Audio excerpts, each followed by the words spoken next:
안녕하세요. 스파인의 슈입니다.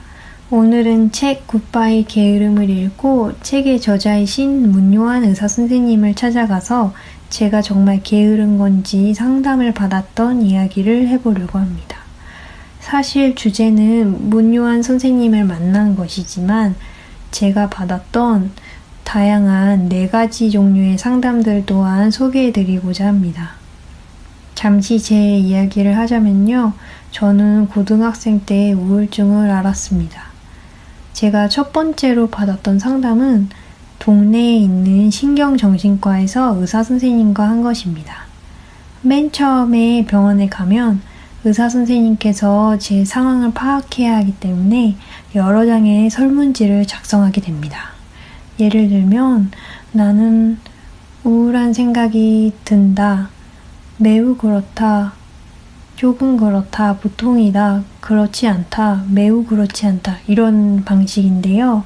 그걸 토대로 선생님께서 진단을 내리고 약을 처방해 주십니다. 매일 정해진 시간에 약을 먹고 일주일 또는 2주일에 한 번 찾아가서 그동안 어떻게 지냈는지, 밥은 잘 먹었는지, 잠은 잘 잤는지, 기분은 어땠는지 선생님과 대화를 한 후에 약을 더 늘릴 것인지 아니면 유지를 할 것인지 이야기를 하고 약을 받아서 나옵니다.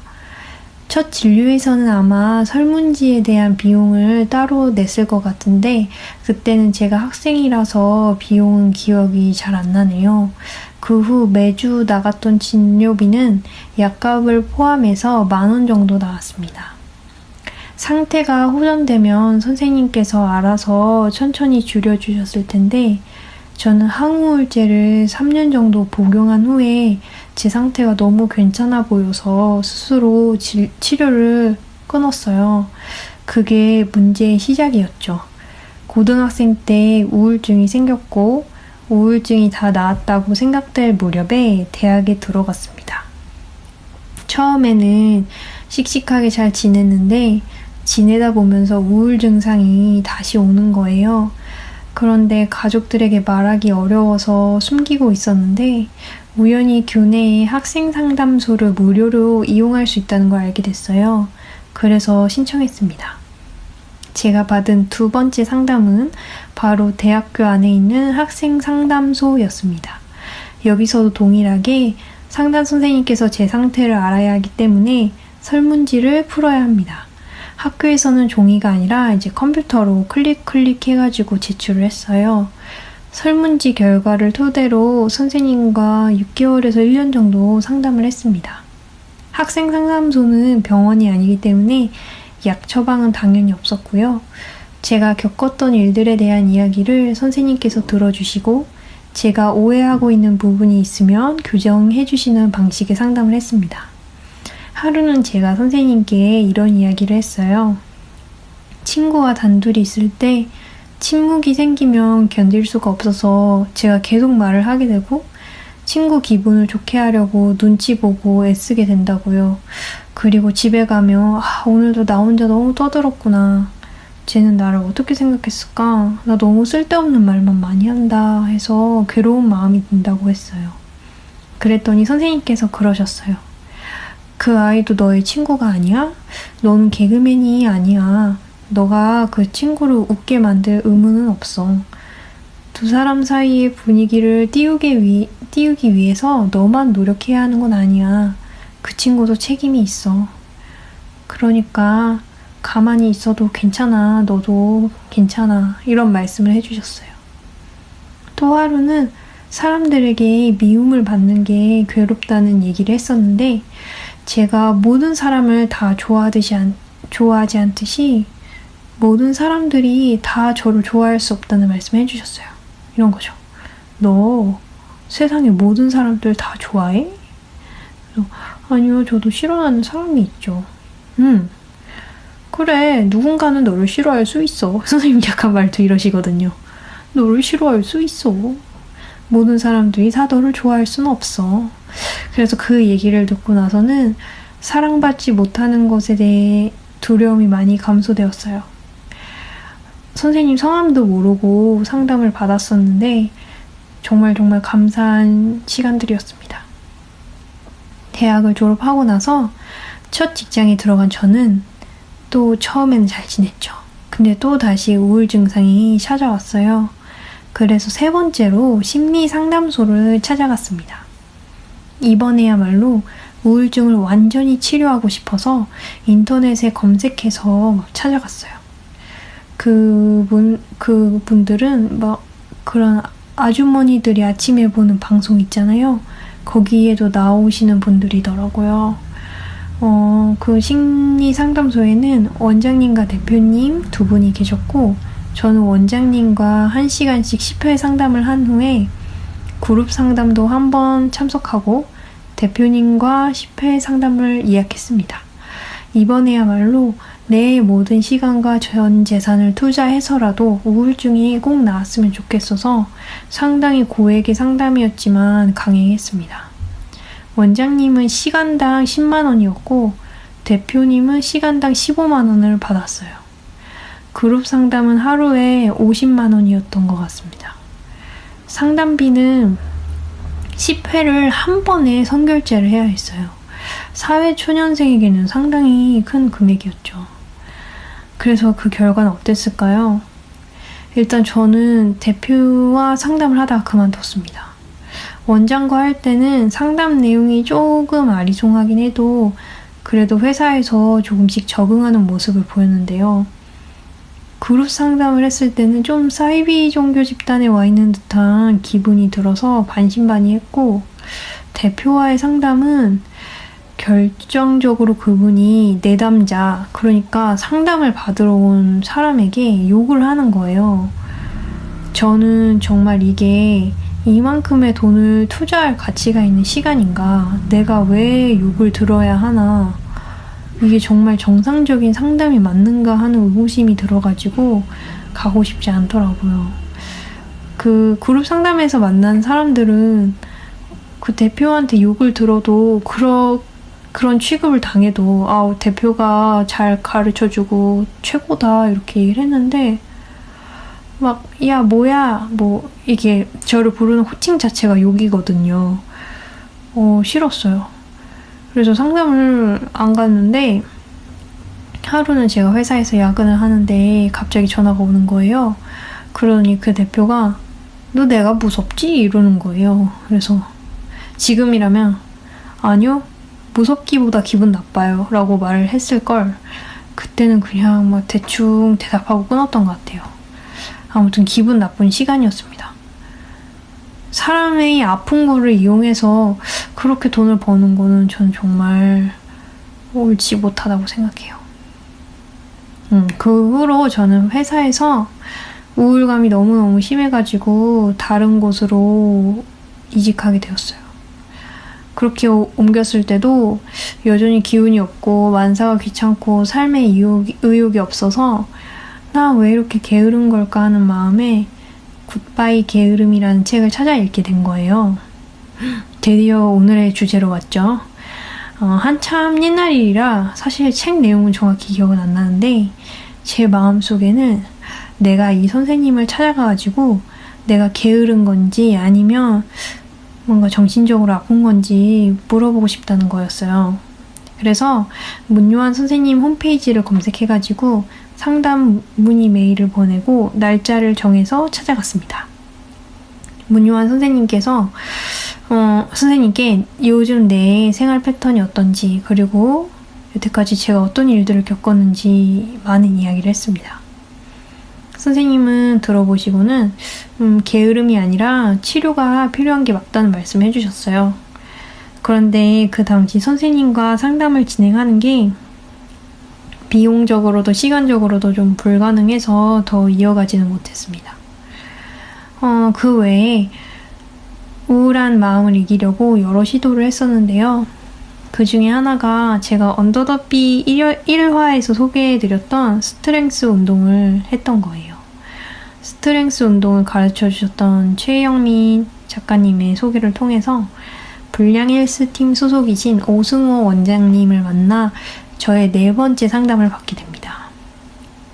정확히 기억은 안 나지만 몇 개월을 했었던 것 같아요. 오 원장님과의 치료는 진짜 신세계였어요. 오 원장님의 지론은 이렇습니다. 몸과 정신은 이어져 있어서 내가 가지고 있는 트라우마들이 내 몸에 불균형을 만들고 있다는 거예요. 그래서 트라우마와 내 몸 사이의 연결을 하나씩 끊어내면 점차 몸의 균형을 되찾게 되고 건강해진다는 것이었어요. 당시 저는 척추랑 골반이 틀어져 있는 상태였어요. 뭐 지금도 그렇지만요. 오 원장님과의 치료는 원장님이 가지고 계신 다양하고 신기한 도구들을 이용해서 트라우마를 하나씩 지우고 혹은 옅어지게 하고 몸의 균형을 잡아주는 자세 또는 체조를 했어요. 숙제로 자세 몇 가지를 몇 번씩 해오라고 알려주시는데 숙제를 열심히 할수록 몸의 균형이 좋아졌습니다. 개인적으로 오 원장님은 정말 좋으신 분이어서 치료를 받으러 스튜디오에 가면 선생님 외모만큼이나 그 공간이 참 포근하고 아늑하게 느껴졌어요. 그리고 책을 많이 가지고 계셨는데 그 중에서 읽어보면 도움이 될 만한 것들을 몇 권씩 빌려주셨어요. 하지만 그 후에 제가 직장을 그만두게 되어가지고 치료를 또 같이 그만두게 됐어요. 다시 직장에 또 들어갔는데요. 신기하죠? 또 들어갔습니다. 우울증이 더 심하게 극성을 부려가지고 동네에 있는 다른 신경정신과를 찾아가게 됐는데요. 이 선생님은 너무 냉철하신 거예요. 그래서 제가 좀 저 이래서 힘들어요. 저 이래서 우울해요. 이렇게 얘기를 하면 원래 그런 겁니다. 원래 힘든 겁니다. 열심히 하세요. 괜찮습니다. 아유 괜찮습니다. 문제 없습니다. 열심히 사세요. 이렇게 얘기를 해주셔서 그렇죠. 그래서 결국에는 돌고 돌아 제가 맨 처음에 찾아갔던 신경정신과로 돌아가게 됐습니다. 10년 만이었어요. 제가 고등학생 때 갔던 그 모습 그대로 선생님이 계셨고 놀랍게도 간호사 언니도 똑같이 계신 거예요. 선생님은 제가 다시 찾아간 것에 대해 안타까워하셨고요. 저희 아버지는 제가 또 우울증이라는 걸 믿을 수 없어 하셨어요. 너가 진짜 아픈 게 맞는지 객관적인 자료를 보여달라고 하셨어요. 그럼 믿을 수 없는 동네 병원이 아니라 대학병원에 가서 진짜 진단서를 떼우라고 하시는 거예요.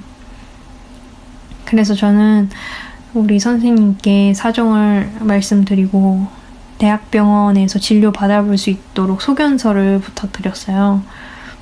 선생님은 안타까워하시면서 소견서도 써주시고 저는 한 달 기다려서 대학병원에서 우울증 검사를 했고 또 한 달을 기다려가지고 결과지를 받았어요. 네, 우울증이 맞다고 하는 결과지였죠. 그렇습니다. 그렇게 또 그 병원에서 약을 좀 먹다가 또 그만뒀어요. 이 긴 이야기를 통해서 제가 드리고 싶은 말씀은 만약 우울증이 있어서 약을 드시고 계시다면 절대 본인의 판단으로 끊지 마시고 전적으로 의사 선생님의 의견을 따라야 한다는 거예요. 만약에 제가 맨 처음에 10년 전에 병원을 갔고 끝까지 다녔다면 그리고 스스로 약을 끊지 않았다면 지금보다 훨씬 더 건강한 제가 되었을 것 같아요. 만약에 가족들 중에 혹은 지인 중에 우울증이 있는 사람이 있다면은 이제는 괜찮아 보이고 약을 안 먹어도 될 것 같다 싶어도 다 나았다고 생각하시면 안 돼요. 우울증은 의지의 문제가 아니고 호르몬의 문제잖아요. 호르몬은 제가 막 노력을 하고 막 마음을 먹고 막 으쌰으쌰 해서 그 분비를 할 수도 없고 그 호르몬 양을 조절할 수도 없잖아요. 네, 우울증은 약을 먹어야 한다고 저는 그렇게 생각을 합니다. 그래서 저는 제가 너무 쉽게 약을 끊었던 게 너무 아쉬워요. 근데 여러분 혹시 이번에 영화 조커 보셨나요? 스포일러는 하지 않겠습니다. 저는 조커를 보면서 되게 깊은 감정을 느꼈어요. 이 영화가 처음부터 끝까지는 별 생각이 없었는데 엔딩 크레딧이 올라가면서부터 많은 생각이 들더라고요. 정신적으로 문제가 있다는 거는 결코 자랑은 아니에요. 하지만 숨겨야 되는 것도 부끄러운 것도 아니죠. 그리고 남에게 무기처럼 휘두를 수 있는 것도 아니에요. 아주 작은 것들이 큰 일을 만들고 아주 작은 것들이 큰 일을 막는 것 같아요.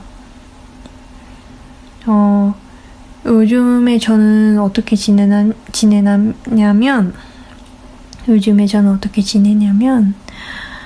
사실 열심히 살아야지랑 그냥 죽자 사이에서 매일매일 싸우고 있습니다.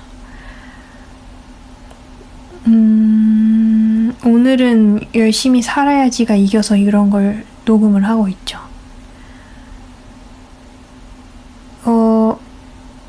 친구가 추천을 해줘가지고 그 유명한 책 있잖아요.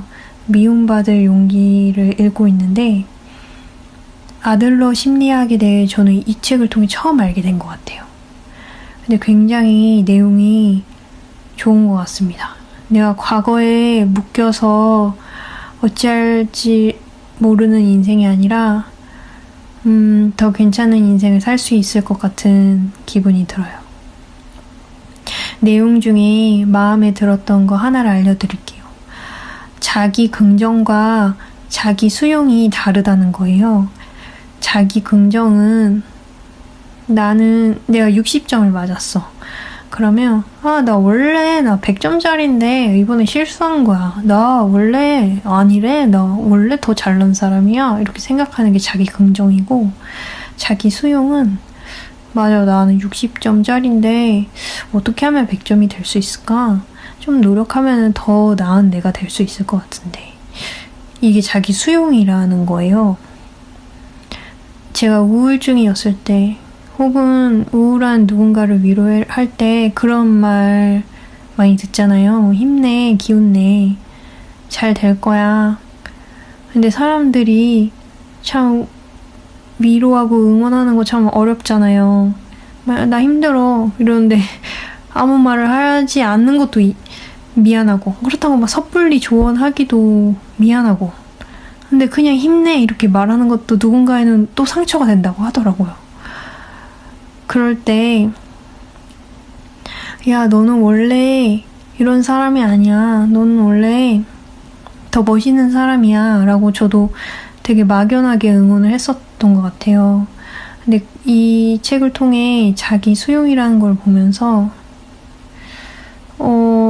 내가 나 자신을 위로할 때, 또 타인을 위로할 때 진심으로 또 현재에 대한 모습을 또 인정하고 받아들이면서, 그래, 우리 비록 지금은 너무 부족한 존재지만 더 나아갈 수 있고 같이 나아갈 수 있는 방법을 찾아보자. 내가 응원할게. 이런 방향으로 위로를 하는 것이 서로에게 더 건설적인 것이 아닌가, 이런 생각을 하게 되었습니다. 아무튼 여러분들, 오늘따라 말이 되게 많은 저의 이야기를 들어주셔서 감사하고요. 저는 우울하지만 그래도 음악을 만들고 싶고 비트를 만들고 싶어서 사운드 클라우드에 매주 끄적끄적 되게 소심하게 한 2마디, 3마디 이렇게 올리고 있습니다. 포기하지 않을게요. 제가 취미도 진짜 많이 그만둬보고, 아까 상담 내용도 들으셨죠? 상담도 받다가 그만두고 받다가 그만두고, 직장도 다니다가 그만두고 근데 이번에는 끝까지 열심히 해보려고 합니다. 여러분들도 여러분의 삶에서 끝까지 즐겁게 행복하게 사셨으면 좋겠습니다. 오늘 하루도 즐거운 하루 되시길 바랍니다. 들어주셔서 감사합니다.